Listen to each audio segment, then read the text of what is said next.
नमस्कार दोस्तों, मैं हूं अवनीश श्रीवास्तव। आज फिर एक नई वीडियो के साथ आज हम बात करेंगे चिकनगुनिया मलेरिया की। जैसा कि आप देख रहे हैं, बरसात जा रहा है, सर्दियां के मौसम आने वाले हैं और रुके हुए पानी की सफाई बहुत कम होती है। सरकारी जितनी भी अमला है इस पे ध्यान कम देता है। इस मौसम में डेंगू, मलेरिया और चिकनगुनिया की रिकवरी में प्लेटलेट्स बढ़ाने के आयुर्वेदिक टिप्स के बारे में बात करें। सितंबर का महीना आ गया, लेकिन देश भर में लगातार बारिश हो रही, जिसके चलते मच्छरों से जुड़ी बीमारियों से भी राहत नहीं मिल रही। देश भर के राज्यों में लगातार डेंगू, मलेरिया और चिकनगुनिया को कम करने के लिए सरकारें कोशिश कर रही हैं, लेकिन समस्या मरीजों की रिकवरी में आ रही है। दरअसल मच्छरों से जुड़ी बीमारियों से ग्रस्त मरीजों को तेज बुखार, जोड़ों और मांसपेशियों में दर्द, कमजोरी और प्लेटलेट्स की कमी जैसी समस्याएं होती है। इस वजह से मरीज को रिकवर होने में काफी समय लग जाता है। रिकवरी में आयुर्वेदिक डाइट टिप्स से मरीजों को काफी जल्दी राहत मिल सकती है। डेंगू, मलेरिया और चिकनगुनिया से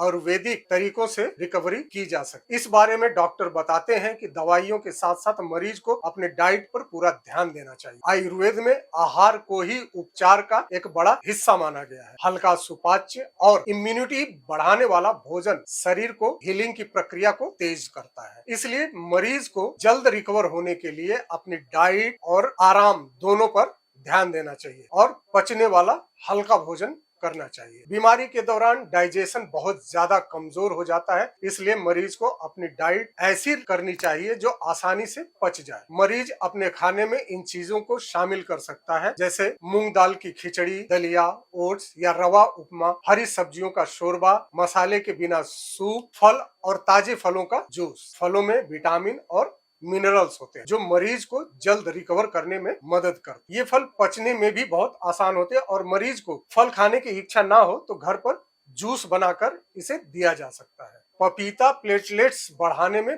बहुत ज्यादा फायदेमंद माना जाता है। अनार, अमरूद आयरन की कमी से बचाने में मददगार होते हैं।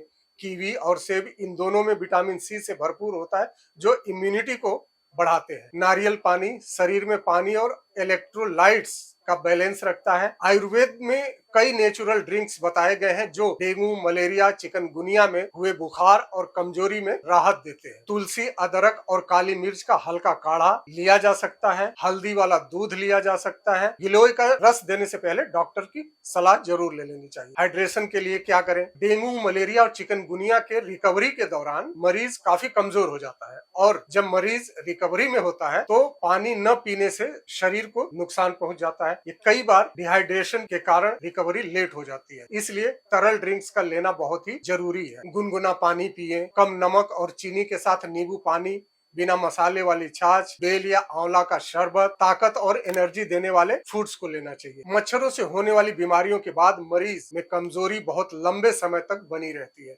इसलिए ऐसे फूड लेने चाहिए जो मरीज को ताकत और एनर्जी दे। देशी घी का उपयोग कर सकते हैं जो पाचन को ठीक करने में मदद करता है। खजूर और मुनक्का खा सकते हैं जो मरीज को ताकत और एनर्जी तुरंत मिलती है। च्यवनप्राश ले सकते हैं जो इम्यूनिटी बढ़ाती है, लेकिन इसे डॉक्टर की सलाह से ही लिया जा सकता है। डेंगू, मलेरिया, चिकनगुनिया के मरीजों को किन चीजों से बचना चाहिए? डॉक्टर कहते हैं कि मरीजों को बीमारी की रिकवरी के दौरान कुछ फूड से बिल्कुल परहेज करना चाहिए। तेल वाले तले भुने खाने से बचना चाहिए। फ्रिज का पानी, आइसक्रीम और ठंडी चीजों से बिल्कुल नहीं लेना चाहिए, इनसे बिल्कुल ही दूरी बनाए। मसालेदार और खट्टे फूड से बिल्कुल परहेज करना चाहिए। पैक्ड फूड, जंक फूड बिल्कुल नहीं खाना चाहिए। मच्छरों से जुड़ी बीमारियों की रिकवरी में डॉक्टर कहते हैं कि मरीज को अपने आहार पर तो ध्यान देना ही चाहिए, साथ ही आयुर्वेदिक टिप्स को भी अपनाने से रिकवरी तेज किया जा सकता है। भोजन हमेशा ताजा और हल्का गर्म खाना चाहिए। दिन भर में बार बार लेकिन कम मात्रा में खाएं। रिकवरी में नींद पूरी करना और आराम करना बहुत ही जरूरी है। हल्का वॉक करें, लेकिन जिम या भारी भरकम कसरत न करें। डॉक्टर कहते हैं कि मच्छरों से होने वाली बीमारियों जैसे डेंगू, मलेरिया, चिकनगुनिया के रिकवरी के लिए दवाओं के साथ साथ खान पान और लाइफ स्टाइल पर भी ध्यान देना बहुत जरूरी है। अगर मरीज दवाइयों के साथ साथ आयुर्वेदिक डाइट और टिप्स अपना ले तो मरीज की इम्यूनिटी और प्लेटलेट्स बढ़ सकते हैं। साथ ही डॉक्टर कहते हैं कि हर मरीज की स्थिति अलग अलग हो सकती है, इसलिए किसी भी आयुर्वेदिक दवाई लेने से पहले डॉक्टर से परामर्श जरूर करें। धन्यवाद।